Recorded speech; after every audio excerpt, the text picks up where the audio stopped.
बॉलीवुड में बायोपिक फिल्मों का हमेशा से चलन रहा है। किसी न किसी एक शख्सियत पर बायोपिक फिल्में बनती रही हैं। एक और बायोपिक फिल्म बन रही है जो आपको जल्द ही देखने को मिलेगी और उसका नाम है शेर सिंह राणा। शेर सिंह राणा के रूप में दिखेंगे विद्युत जामवाल। शेर सिंह राणा वो हैं जिसने 25 जुलाई 2001 को डाकू से सांसद बनी फूलन देवी को उनके घर के बाहर गोली मार दी थी और उसकी हत्या कर दी थी। ये 1981 में हुए उस बेहमई हत्याकांड का बदला था जिसमें फूलन देवी ने गांव के 22 ठाकुरों को एक साथ मार दिया था। जिसने बदला लिया उसका नाम था शेर सिंह राणा, जिसने फूलन देवी की हत्या के 2 दिन के बाद सरेंडर कर दिया। शेर सिंह राणा की कहानी सिर्फ इतनी नहीं है। शेर सिंह राणा जितना बड़ा और दबदबे वाला नाम है, इनके काम भी उतने ही बड़े रहे हैं। दरअसल शेर सिंह राणा को तिहाड़ जेल में रखा गया था और केस चल रहा था क्योंकि 3 साल जेल में रहकर वो फरार हो गया।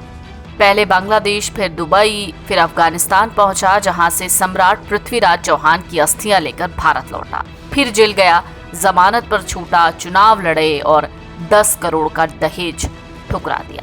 शेर सिंह राणा की कहानी अपने आप में एक फिल्मी कहानी से कम नहीं है, इसलिए शायद इस पर फिल्म बन रही है और वो होगी शेर सिंह राणा की बायोपिक। शेर सिंह राणा के बारे में जो जरूरी जानकारी आपको जान लेनी चाहिए वो ये है कि इनका जन्म हुआ 17 मई 1976 को उत्तराखंड के रुड़की में। माता पिता ने नाम पहले इनका पंकज रखा, पंकज सिंह राणा। छोटे से परिवार में शेर सिंह का एक भाई, माता पिता और पत्नी है। फूलन देवी के साथ मध्य प्रदेश के बेहमई गांव में ठाकुर समाज के कई लोगों ने 3 सप्ताह तक बलात्कार किया था। इसी का बदला लेने के लिए फूलन देवी ने एक शादी में पुलिस की वर्दी में शामिल होकर 14 फरवरी 1981 को एक साथ 22 लोगों को एक लाइन में खड़ा करके गोली मार दी थी। इस हत्याकांड को ही बेहमई हत्याकांड कहा जाता है। बाद में फूलन देवी ने सरेंडर कर दिया। जेल से छूटी तो वो सांसद बन गई। यहीं से शेर सिंह राणा नाम आया। शेर सिंह ने 25 जुलाई 2001 को दिल्ली के सरकारी आवास के सामने गोलियों से फूलन देवी को भून दिया और हत्या कर दी। 2 दिन के बाद उसने देहरादून पुलिस के सामने सरेंडर कर दिया।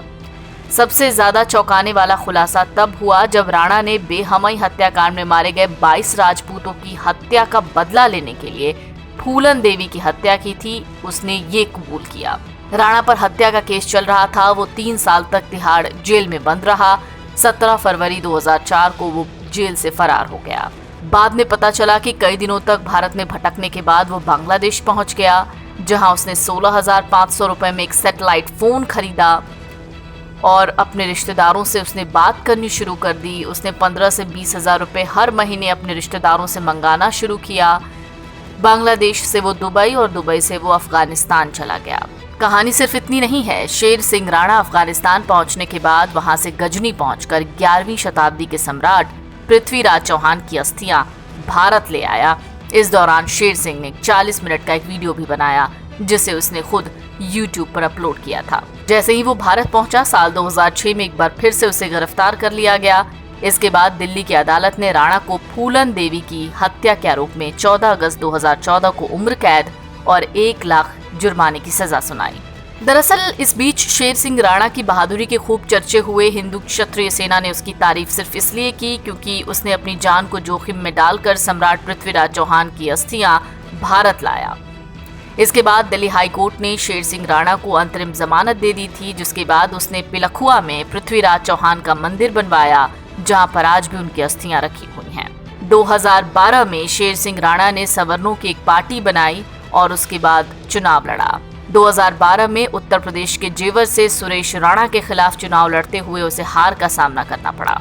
एक और खास बात यह है कि शेर सिंह ने जेल डायरी नाम से एक किताब भी लिखी है जिसमें जेल के दिन और तिहाड़ से भागने की कहानी है। किताब में फूलन देवी की हत्या का जिक्र भी है। ये पूरी कहानी विद्युत जामवाल अपने इस किरदार के जरिए दिखाने वाले हैं और कुल मिलाकर कहें तो एक और बायोपिक हिंदी सिनेमा के दर्शकों को देखने को मिलने वाली है जिसका नाम होगा शेर सिंह राणा। NBT ऑनलाइन की रिपोर्ट।